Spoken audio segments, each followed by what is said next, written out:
जब भी हम छोटे थे और बड़े हो जाते हैं तो हमारी बॉडी में शेप में बहुत सारे चेंजेस आ जाते हैं ना, बॉडी के शेप में बहुत चेंजेस आ जाते हैं।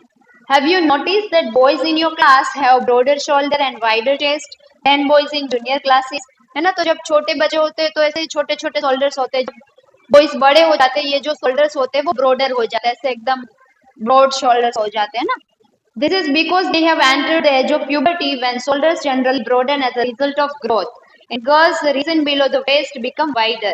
Okay, तो ये ब्रोडर शोल्डर क्यों होते हैं? क्योंकि ये प्यूबर्टी के पीरियड में एंटर कर चुके होते हैं, इसलिए। ठीक है, ये इसका एडोलेसेंस पीरियड चल रहा है इसलिए उसके शोल्डर्स ग्रो कर रहे हैं। और गर्ल्स में क्या चेंजेस आते हैं?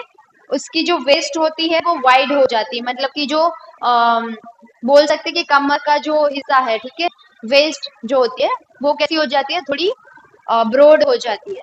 उसके बाद in boys the muscles of the body grow more prominently than in the girls, है ना। गर्ल्स की कंपेयर में क्या होता है, बॉयज की बॉडी एकदम मस्कुलर बन जाती है ना, यहाँ पे मसल्स ग्रो हो जाती है। सो बॉयज में मसल्स भी ग्रो होती है compare to girls. Thus, changes occurring in adolescence, boys and girls are different, है ना। तो इसीलिए बॉयज और गर्ल्स में जो एडोलेसेंस में चेंजेस आते हैं वो डिफरेंट डिफरेंट होते हैं। जैसे हमने यहाँ पे ही देख लिया है ना, बॉयज के शोल्डर्स थोड़े ब्रॉड हो जाते हैं, गर्ल्स में शोल्डर का चेंज नहीं आता है, बट उसकी वेस्ट जो कमर होती है वो थोड़ी ब्रॉड हो जाती है। ठीक है, फिर बॉयज में क्या होता है, मसल्स ग्रो होती है, मसल्स डेवलप हो जाती है, और गर्ल्स में थोड़ी कम डेवलप होती है, बॉयज में थोड़ी ज्यादा होती है। ठीक है, तो इसी तरह आप देख सकते हो कि चेंजेस जो होते हैं प्यूबर्टी में वो गर्ल्स और बॉयज में अलग अलग होते हैं, सिमिलर नहीं होते। देन स्टूडेंट्स, थर्ड चेंज है वॉइस चेंज। क्या है third change? Is voice change. Did you notice that sometime the voice of some of the boys in your class cracks? क्या आपने ये नोटिस किया है कभी कि आपके क्लास में किसी भी बॉयज की वॉइस पहले से थोड़ी ज्यादा ब्रॉड हो गई हो, थोड़ी मोटी मोटी सी हो गई हो, या फिर बीच बीच में क्रैक हो रही हो, जब वो बोल रहे हैं तो क्या होता है, वॉइस क्रैक हो जाती है, टूटती है। Okay, at puberty the voice box और the larynx begins to grow. ठीक है, अभी प्यूबर्टी के टाइम पे क्या होता है, वॉइस बॉक्स या फिर उसको हम लैरिंग्स भी बोलते हैं, वो ग्रो होना स्टार्ट हो जाता है। व्हाट इज वॉइस बॉक्स और लैरिंग्स? देखो यहाँ पे फिगर नंबर 10.2 में दिया गया है, यहाँ पे दिख रहा है आपको। Okay, this is your voice box. Okay, so students, क्या होता है प्यूबर्टी के टाइम पे वॉइस बॉक्स जो होता है आपका वो डेवलप हो जाता है, ग्रो होता है। वॉइस बॉक्स को हम लैरिंग्स भी बोलते हैं। Boys develop larger voice boxes. The growing voice box in boys can be seen as a protruding part of the throat called Adam's apple, है ना। तो boys में जब ये voice box develop होता है तो क्या होता है, थोड़े से बाहर दिखता है, मतलब प्रोट्रूडिंग पार्ट होता है, थोड़ा गले से ऐसे बाहर दिखता है। आपने भी ऑब्जर्व किया होगा यहाँ पे किसी किसी का वॉइस बॉक्स थोड़ा से बाहर दिखता है आपको, है ना। तो उसको हम क्या बोलते हैं, एडम्स एप्पल। ऐसे जो बाहर निकला हुआ वॉइस बॉक्स होता है ना, उसको क्या बोलते हैं, एडम्स एप्पल बोलते हैं। In girls, larynx is hardly visible from the outside because of its small size. Okay, तो मोस्टली आपको ये ऐसे पार्ट बाहर दिखेगा ना, वो बॉयज में ही दिखेगा, गर्ल्स में नहीं दिखता। क्यों? बिकॉज गर्ल्स का जो वॉइस बॉक्स होता है, लेंस होता है, वो साइज में छोटा होता है। ठीक है, तो आपको बाहर से विजिबल नहीं होगा। बॉयज का वॉइस बॉक्स बड़ा होता है, इसलिए कभी कभी बाहर भी ऐसे प्रोट्रूडिंग पार्ट की तरह दिखता है। Generally, girls have a high pitched voice, whereas boys have a deep voice, है ना। तो गर्ल्स में कैसा वॉइस होता है, हाई पिच, मतलब कि एकदम पतला सा तीना तीना वॉइस होता है। बॉयज का कैसा होता है, एकदम ब्रॉड वॉइस होता है, मोटा सा वॉइस होता है ना। क्यों? बिकॉज ऑफ बॉयज में वॉइस बॉक्स जो होता है वो बड़ा होता है, गर्ल्स में छोटा होता है, इसलिए। In adolescence, boys sometimes the muscles of growing voice box go out of control and the voice becomes hoarse. The state may remain for few days or weeks, after which the voice become normal, है ना। तो कई बार क्या होता है कि जो voice box हमारा वर्क करता है वो किस लिए करता है, किसके बेसिस पे करता है, मसल जो होती है वो कॉन्ट्रैक्ट रिलैक्स होती है। ठीक है, बट कई बार क्या होता है कि ये जो मसल्स होती है वॉइस बॉक्स की, वो बॉयज में आउट ऑफ कंट्रोल चली जाती है, मतलब कि कुछ ज्यादा ही कंट्रोल से बाहर चली जाती है। तो क्या होता है, आपका वॉइस कुछ ज्यादा ही बोल सकते हैं कर्कश वाला हो जाता है, मतलब कि एकदम कान में खुजने वाला। किसी किसी का आपने सुना होगा ऐसे, इतना ब्रॉड वॉइस होता है कि आप जब सुनते हो तो ऐसा होता है कि कान बंद कर दो, है ना। तो ये इसलिए होता है क्योंकि वो एडोलेसेंस के पीरियड में है, अभी उसका वॉइस बॉक्स ग्रो हो रहा है, और ये ग्रोथ होते टाइम उसकी जो मसल्स है स्नायु जो है उसकी वॉइस बॉक्स की वो कभी कभी आउट ऑफ कंट्रोल चली जाती है, तो इसलिए ऐसा हॉर्स वॉइस हो जाता है, मतलब कि थोड़ा मोटा वॉइस हो जाता है, ठीक है, ब्रॉड वॉइस हो जाता है, बट आफ्टर सम टाइम फिर से वो नॉर्मल वॉइस में चेंज हो जाता है। Okay, clear. सो इसी तरह देखो स्टूडेंट, हमने ये देखा कि प्यूबर्टी में हाइट में कैसे इंक्रीज होता है, फिर प्यूबर्टी के टाइम पे बॉडी शेप कैसे चेंज होता है, उसी तरह हमने ये भी देखा कि वॉइस में क्या चेंज आता है ना, कैसे चेंज होता है, वॉइस बॉक्स कैसे ग्रो करता है।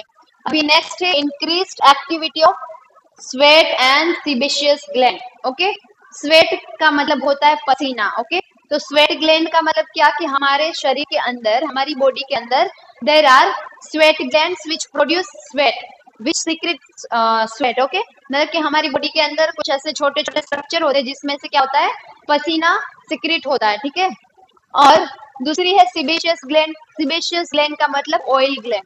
ये क्या काम करती है, ऑयल को सिक्रेट करती है हमारी बॉडी से। तो आपने देखा होगा पसीना होता है तो आपकी जो स्किन है उसमें पोर्स होते हैं, वहां से क्या होता है, पसीना निकलता है ना बाहर, तो वहां पे ऐसे कुछ छोटे छोटे स्ट्रक्चर्स होते हैं जिसको ग्लैंड्स बोलते हैं, और उसमें से ये पसीना सिक्रेट होता है सॉरी, स्वेट सिक्रेट होता है।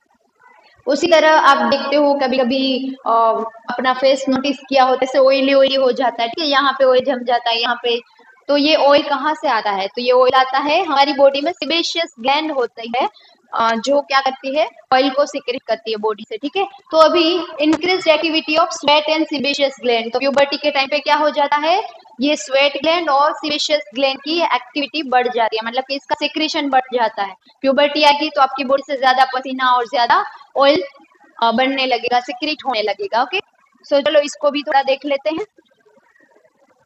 देखो, during puberty the secretion of sweat glands and sebaceous glands, मतलब कि oil glands increases. Many young people get acne and pimples on the faces at this time because of the increased activity of this gland in the skin. Okay, तो देखो पसीना भी skin से ही होता है, skin में जो पोर्स होते हैं वहां से ही पसीना निकलता है, स्वेट निकलता है। उसी तरह हमारी स्किन से ही क्या होता है, ऑयल भी सिक्रीट होता है, ठीक है। तो ये दोनों जो ग्लैंड है ना, sweat gland and sebaceous gland, ये हमारी स्किन के अंदर लोकेट होती है। कहाँ होती है, स्किन के अंदर लोकेट होती है। तो जब प्यूबर्टी का स्टेज आता है तो इसकी एक्टिविटी बढ़ जाती है, और इसी की वजह से जब आप एडल्सेंस के पीरियड में होते हो, जब आप प्यूबर्टी के स्टेज में होते हो, तब क्या होता है, आपके फेस में पिंपल्स, एक्ने वगैरह आ जाते हैं, ठीक है। और ये इसीलिए होते हैं क्योंकि आपकी बॉडी में क्या हो रहा है, स्वेट एंड सिबेशियस ग्लैंड की एक्टिविटी बढ़ गई है, तो सिक्रेशन बढ़ जाएगा।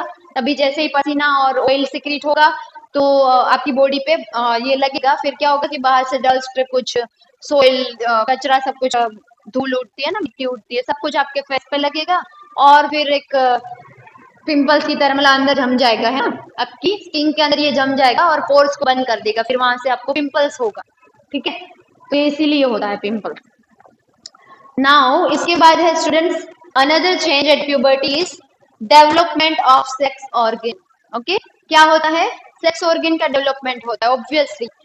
जैसे रिप्रोडक्शन वाले चैप्टर में पढ़ा होगा आपने, चैप्टर नंबर 9 रिप्रोडक्शन, उसमें क्या आपने रिप्रोडक्टिव सिस्टम देखी होगी मेल एंड फीमेल की, उसमें जो रिप्रोडक्टिव ऑर्गन्स थे उसका भी डेवलपमेंट कब होता है, एडल्सेंस के पीरियड में। ओके, छोटे बच्चे होते हैं तब रिप्रोडक्टिव ऑर्गन्स में इतना डेवलपमेंट नहीं होता है, एडल्सेंस के पीरियड में रिप्रोडक्टिव ऑर्गन का डेवलपमेंट बढ़ जाता है और अच्छे से हो जाता है। Okay, so look figure 9.1 and 9.3 of the previous lesson which show sex organ of human. At puberty, male sex organ like testes and penis develop completely. The testes also begin to produce sperms. And in girls, the ovaries enlarge and eggs begins to mature. Also ovaries start releasing mature egg, ठीक है। तो 9.1 मैं आपको दिखा ही देती हूँ, ठीक है। 9.1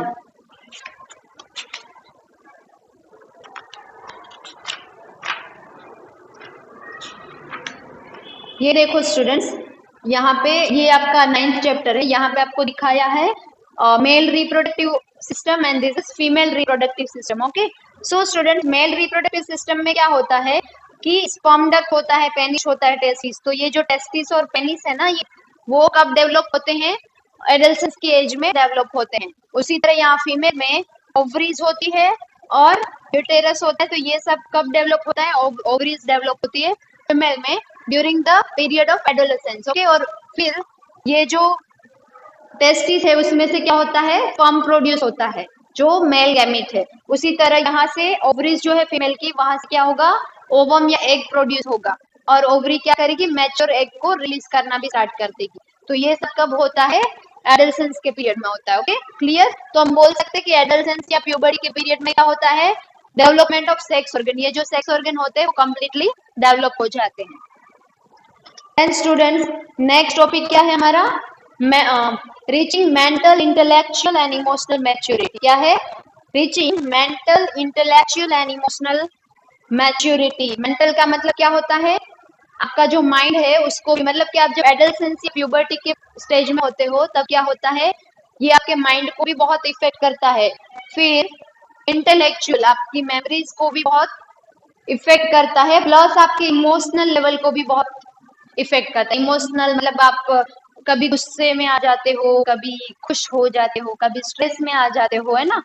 तो ये जो भी है ना, that is emotional part of your body, है ना?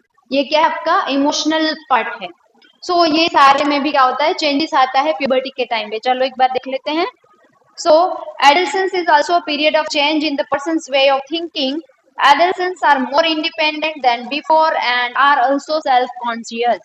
Okay, तो ये जो adolescence का period होता है वो कैसा पीरियड है कि जहाँ पे कोई भी पर्सन है उसका जो थिंकिंग करने का वे है वो भी चेंज हो जाएगा। ओके, मतलब कि आपकी जो सोचने की क्षमता है, आप जिस वे से थिंकिंग करते हो वो भी बदल जाएगा।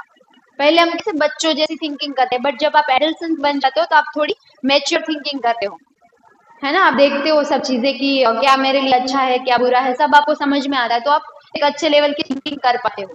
Then adolescents are more independent than before and are also self conscious. आप इंडिपेंडेंट भी बन जाते हो जब एडolescence के पीरियड में होते हो, तो इंडिपेंडेंट बन जाते हो, सेल्फ कॉन्शियस बन जाते हो। मतलब कि सेल्फ कॉन्शियस का मतलब कि खुद के बारे में सोचना, आप खुद का भी सोचते हो कि कहाँ पे मेरा मतलब कहाँ से मेरा फायदा है, कहाँ से नुकसान है, या फिर मैं कैसे ग्रो करूँ। तो आप खुद के बारे में खुद को सेंटर में रख के सोचने लगते हो, ठीक है? बट जब बच्चे होते तब क्या होता है? आपको किसी की नहीं पड़ी, आपकी खुद की भी नहीं पड़ी होती है। बट जैसे जैसे आप डेवलप होते हो, आप एडल्सेंस के पीरियड में आते हो, तो आप ये सब सोचने लगते हो खुद के बारे में, दैट इज सेल्फ कॉन्शियस।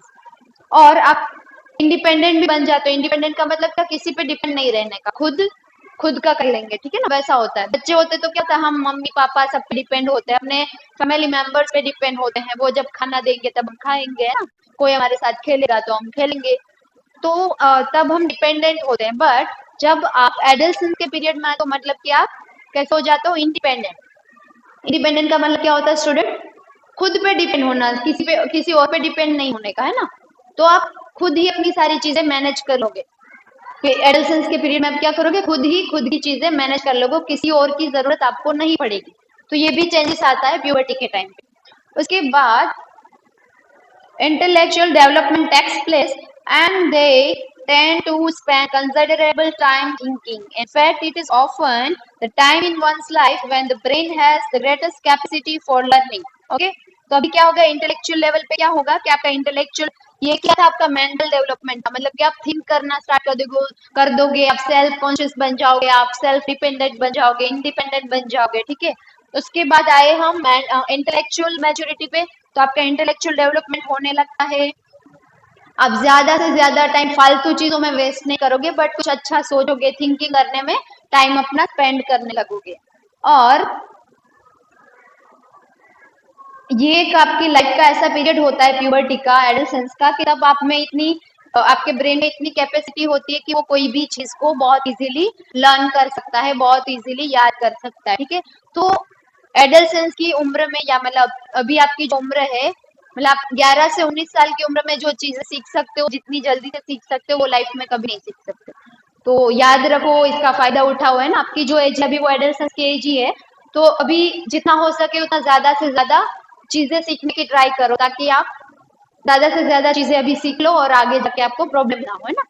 तो आज जो लैंग्वेज आप सीख सकते हो ना, अगर इंग्लिश आपको आज सीखनी है तो आप इजीली इंग्लिश सीख सकते हो, याद कर सकते हो, लर्न कर सकते हो। वही इंग्लिश आप 22-25 साल की उम्र में सीखने जाओगे ना तो बहुत टाइम लगेगा। Okay, so this is the best period of life when any individual can learn things easily, है ना, तो आप इजीली लर्न कर सकते हो. Sometimes, however, an adolescent may feel insecure while trying to adjust to the changes in the body and mind, है ना. तो कई बार क्या होता है, ये हमने देखो इंटेलेक्चुअल की बात कर ली, मेंटल की भी बात कर ली. Now we are move towards emotional maturity. तो इमोशनल मैच्योरिटी कैसे आ रही है मैम, है ना.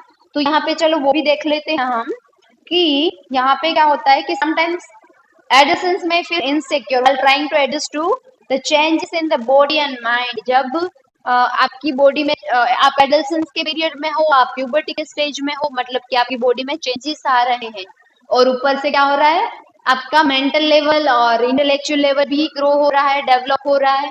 तो आपका माइंड भी इतना काम करने लगेगा, सोचने लगेगा ज्यादा. तो कई कई बार क्या होता है कि एडolescence के पीरियड में कोई कोई इंडिविजुअल ऐसे होते हैं कि जो दोनों को मेंटेन नहीं कर पा रहे हैं, मैनेज नहीं कर पाते मेंटल और बॉडी चेंजेस को, ठीक है. तो ये एडजस्ट नहीं कर पाते, इसलिए क्या होते हैं, वो इनसिक्योर फील करते हैं. और कई बार हमारी बॉडी में चेंजेस आ रहे होते हैं, हमारी बॉडी ग्रो हो रही है, तो हमें शर्म भी आती है, शेम फील करते हैं, इनसिक्योर फील करते हैं कि कोई हमारे बारे में क्या सोचेगा, मैं कैसी लग रही हूँ, ये वो सब है ना, आपको बहुत सारे थिंग आते हैं. तो इसलिए आप इनसिक्योर फील करते हो, आपको शेम फील होती है, तो ये आपके इमोशनल लेवल को डिस्टर्ब करती है, ठीक है. But an adolescent learner, you should know that there is no reason to feel insecure. These changes are natural part of growing up. ठीक है. तो अभी तक आपको नहीं पता था कि मुझे मेरी बॉडी में चेंजेस आ रहे हैं तो मुझे शर्म फील करनी, मतलब शर्म आनी चाहिए या नहीं, आप शर्माते होंगे. बट अभी आपने जब ये चैप्टर पढ़ लिया तो आपको समझ में आ गया कि ये जो हमारे बॉडी में चेंजेस आते हैं ये हमारे अच्छे के लिए ही है. ये बायोलॉजिकल चेंजेस है, नेचुरल चेंजेस है, जो हर एक इंडिविजुअल में, हर एक इंसान में होता है. तो इसके लिए हमें ये चेंजेस हमारी बॉडी में आ रहे हैं उससे कोई भी घबराने की जरूरत नहीं है, शर्म फील करने की भी जरूरत नहीं है ना. तो ये जैसे हो रहा है उसको एज इट इज एक्सेप्ट करो, ओके.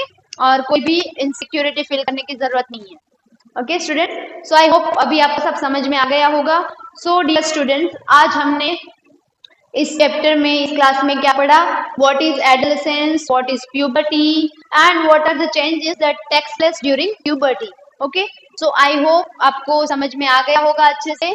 और अब नेक्स्ट टॉपिक हम नेक्स्ट क्लास में डिस्कस करेंगे, ओके.